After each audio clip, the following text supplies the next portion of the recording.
So your 72-hour blackout kit is ready. But what if the lights stay out?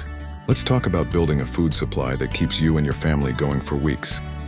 Engineered for maximum shelf life, nutrition, and morale. First, let's tackle calories and nutrition. You'll want at least 2,000 calories per person per day. That means planning for proteins, carbs, fats, and yes, a few comfort foods. Why? Because stress burns calories and morale matters in a crisis. Next, storage. Look for foods with at least a 1-year shelf life and store them in a cool, dark place. Think canned meats, beans, rice, pasta, freeze-dried meals, peanut butter, powdered milk, and oats. Keep them in sealed containers to protect against pests and moisture. Cooking without the grid. Your electric stove is useless now. Use a propane camping stove, rocket stove, charcoal grill, or solar oven.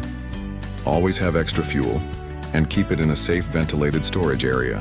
Rotation and maintenance. Mark expiration dates clearly, and follow a first-in, first-out system. This way, your long-term food supply is always fresh and nothing gets wasted. Morale boosters include coffee, tea, chocolate, and seasonings. When the world feels chaotic, a familiar taste can keep spirits up.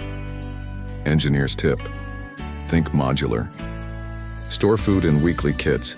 That way you can grab a single bin or bucket and know you've got everything you need for 7 days without digging through boxes. In the next video, we'll talk about keeping your lights, tools, and devices running with an off-grid power setup you can trust.